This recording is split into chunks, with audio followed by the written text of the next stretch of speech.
How's it going, everybody? Welcome back to another video. My name is Alex. You're watching Izzy's Autos. Today we have a 2004 Infiniti G35 6MT or 6-speed manual, however you want to put it.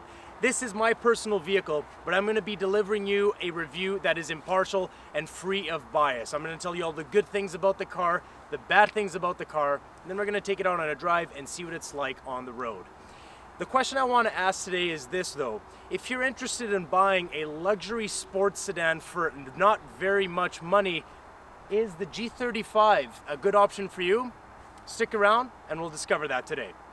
So for starters, the Infiniti G35 sedan essentially came in one platform, and that gave you a 3.5 liter V6 engine that you could get with an automatic or a 6-speed manual. The other option that came with this car is a rear-wheel drive feature or an all-wheel drive feature. This vehicle right here is rear-wheel drive for reasons that I'll explain in a different video, but either choice is quite good. The difference in price though is obviously going to vary.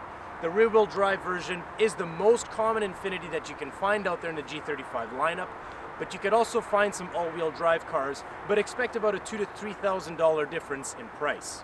We're going to start with the styling. Now obviously this is an opinion base, but for me personally, I don't mind the styling of the G35, but it's not a neck breaker either.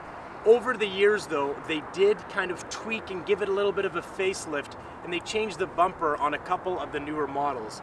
So what you see here is essentially the very first design of the G35, if you want to call it that. So the bumpers, the rear tail lights, the headlights are going to be a little bit different as you get in the newer year range of the G35. Okay, so the interior of the G35.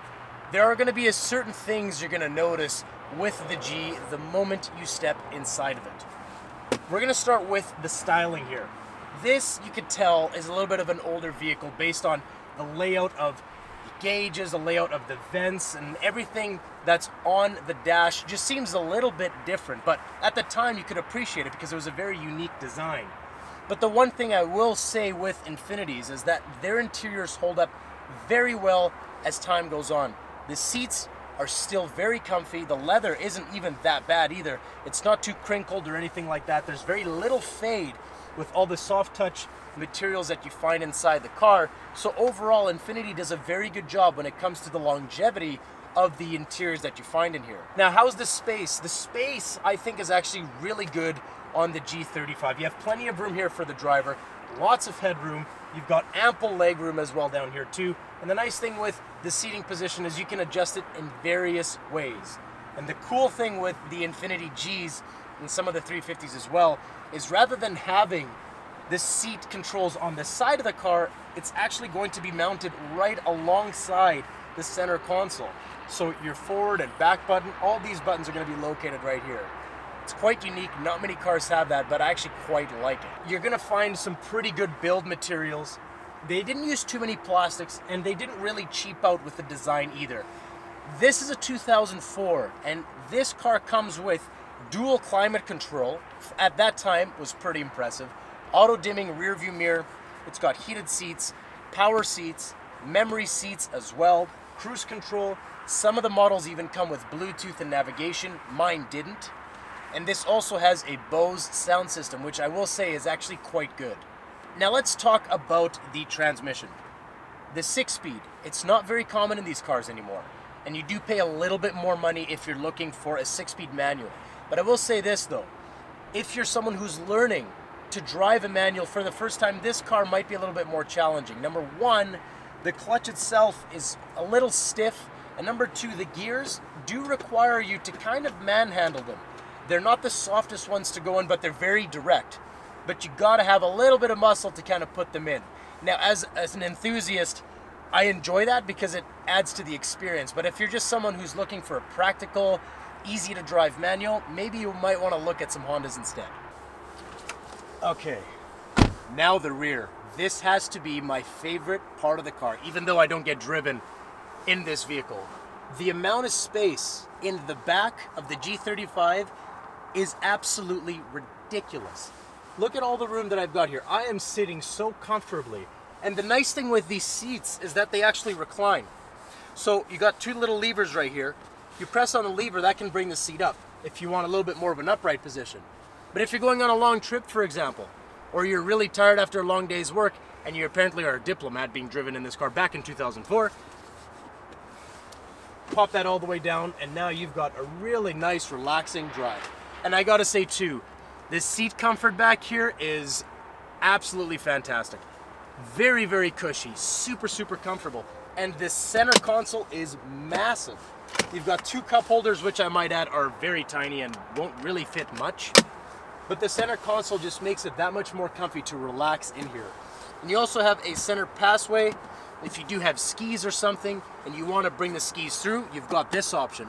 And I will say this though, the seats do not fold. So if you do need a car that has folding seats, this car unfortunately is probably not going to be the best option for you.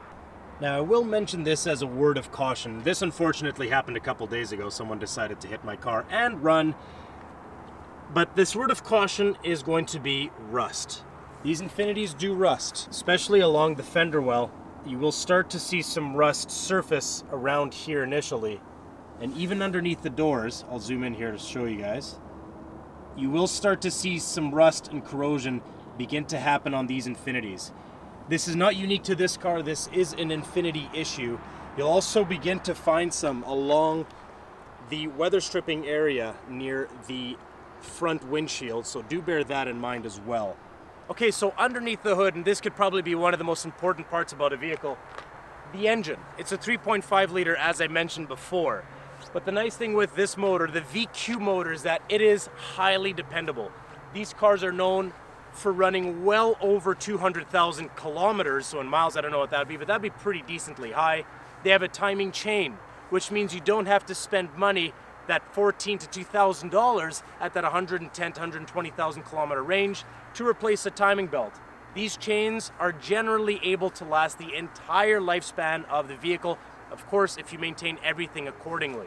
The motor itself is very strong and well built, but it's the electronic components about it, the sensors that will fail on this car, and probably a numerous amount of times. For example, camshaft, crankshaft position sensors, those things go, O2 sensors, etc. This car has a check engine light on, the O2 sensors are gone, I have to replace that, and there's another sensor that I have to replace as well. So the electronics of the car are not the best when it comes to the engine. But, like everything, if you maintain it well, it should last a pretty long time. But the one thing I will say, a word of caution, is the engines, the VQs from 2005 to 2006 went through a lot of oil. It's essentially like owning a rotary almost. So do bear that in mind. This is a 2004, and I will say too, this car does go through a little bit of oil. Now it does have a valve cover gasket leak, but overall, just bear that in mind. If you get an 07 or 08, the engines overall won't go through as much oil. Okay, so now with the Infiniti G35 here, to my knowledge, I don't think you could get any of these G35s with a push button start. So you have your traditional key that you have to start up the good old-fashioned way. But there's nothing wrong with that either. Okay, so again, as I mentioned a little bit earlier, the seating position and the comfort and everything that you experience in the G is very, very positive, is very, very good overall. We'll start off, I suppose, with the turning radius, which is not too bad, but it's not great either. It's pretty average overall. Now, the one thing you're going to notice with the G35 is the steering right off the bat. Now, similarly to BMW, the G35's power steering rack is quite heavy, which is a good and a bad thing. It's a good thing if you're a little bit more of an enthusiast and you want a sports car. This will give you a little bit more road feel. But if you're someone who just wants an easy, simple car to drive, and if you're kind of expecting Honda Civic Light or even Toyota Camry or Corolla Light, it's not going to be there. You're going to have to use a little bit of muscle to wheel this, or to move this steering wheel, especially if you're in a parking lot or something like that. Now, speaking of steering, surprisingly, the steering on the G35 is rather tight. you don't really have to do very many inputs to get the car to move. It's got really direct steering, which in my opinion is rather good. It's a lot better than having something where you have to crank the wheel a lot to get the car to rotate. Now on that note, this car is a bit heavy, but there are some benefits to that. Number one, especially in the winter seasons, if you live in a place that has a lot of snow, a little bit more weight is not a bad thing to put over the wheels that are moving. In this case, since it's a rear-wheel drive car, a car that's a little bit heavier will help with acceleration when you're leaving an intersection, for example. But if you're looking for something that's more sporty, if you want to track this car, for example, something with more weight is not going to be ideal. So you will definitely feel it when you're going through the corners. So do bear that in mind. Now, here are some of the negative parts, though, about the steering and suspension. Infiniti used aluminum parts on this vehicle. Now you're probably thinking, well, that's a good thing. That means light. Well, it is, but when it comes time to repairing it, it's quite expensive. One of the biggest downfalls of the G35 sedan and coupes is the suspension. The front control arm bushings and bushings in general on these cars tend to go pretty badly. And how do you know that that's the case? When you go over a bump, you'll hear clunking, like a hollow clunk, either if it's coming from the rear or the back. And generally that's how you'll know that the suspension components on this car are probably on their way out and need to be replaced. But in particular, the bushings, the ball joints, all those things on these cars, they kind of tend to get weak and go rather soon. So do bear that part in mind. So as a daily driver though, how does it feel?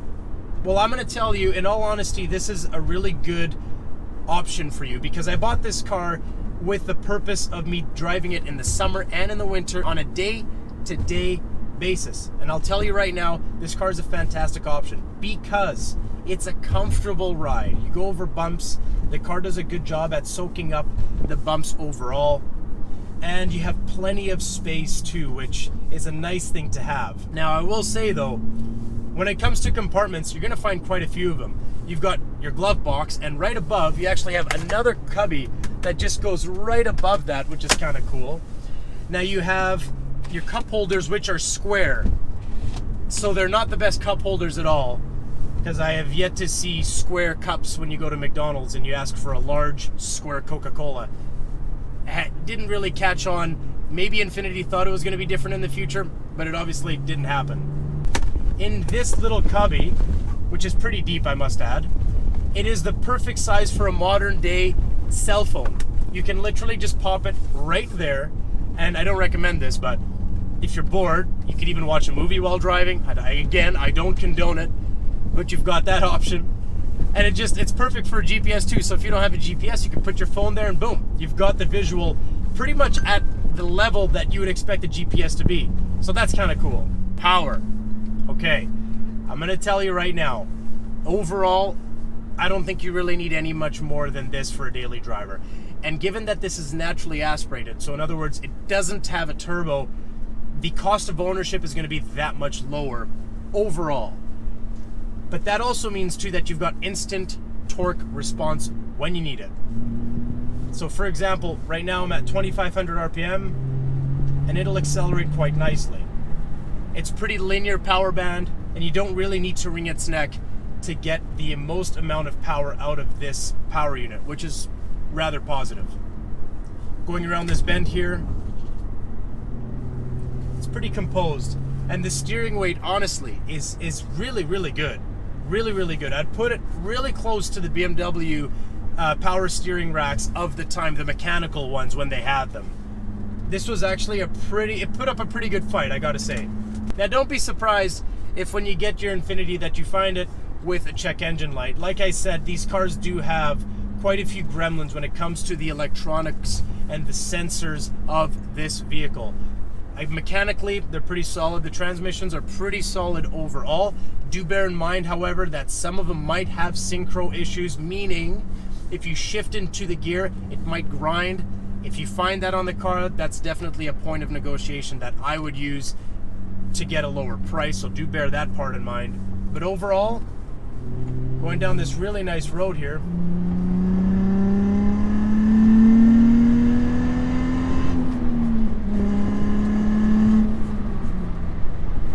It's not a rocket. It's not the quickest car out there, but for what it is, it's definitely good. It's more than enough. You can have plenty of fun in this car if you want to. And that's why I really think this is a fantastic option for you guys to consider. This car provides you with the ability of having a relaxed and composed ride, but if you want to get a little bit exciting too, you've got that right here. You've got that 3.5 liter V6, which provides plenty of punch when you need it throughout the RPM range, but still offering you that sporty, tight steering feel. It's really a really balanced package. So Infiniti, even back then, in their initial stages in the market, they did a very good job. They dialed this car in very well. And overall, I think this is a very good option that you guys should consider, in my opinion at least. Now overall, I actually think one of the worst parts about this car, and it's gonna sound really weird, but it's the people who own them. Now, for all my G35 friends, I'm not trashing on you, but what I mean by this is these cars are bagged to crap. Finding a G35 that's in good condition with low mileage that hasn't been beat on is very difficult overall. Even finding a 6-speed manual in this car was difficult as it is to find. So that's going to be the toughest part you're going to notice when you're looking for a G35. You're going to see some that are cheap, you're going to see some that are still a little pricey, but that's because finding these cars in good condition is not easy. Simply the nature of the game with the G35. This is a car that many people from various age ranges own. You got lots of youngsters who will buy this car as a first vehicle and have fun with it. And hey, that's totally fine. That's kind of why I bought this car. But then you'll also have some people who've owned it for a long time and babied it. Those are probably the all-wheel drive ones. So finding this car in good shape is difficult, which makes it a bit of a process to land a healthy G35 overall. If you don't find one that's in good shape, it can definitely spoil the experience, and it could lead you to think that I've been lying to you this whole video about the G35 being good, this, that, and the other. I'm telling you, they're good cars if you can find one that's in good shape. But the fact that they've been bagged, they've been driven hard and put away moist, if you know what I mean for all my Canadian friends, that's the hardest part about finding a clean and good G35. So overall, is this a good option for you? After this video, I would like to say yes, it is. If you're in the market for an affordable car that provides you tons of luxury, but also the sportiness that you want at the same time, I think you should really look no further than the G35. Of course, some other vehicles that would compete with this car would be the 3 Series, the 5 Series BMW, some of the A4s and A6s as well too. But based on the package that you get for the amount of money that you pay and the options that come with the vehicle, in my opinion, the G35 is a fantastic option for you. But anyway, I hope you found this video helpful, and please consider supporting the channel by subscribing. And also, if you did like the video, leave a thumbs up, and don't forget to comment down below and give us your opinion on what you think about the G35. Anyway, thanks for watching. I hope you enjoyed, and I hope this was helpful. We'll catch you in the next video.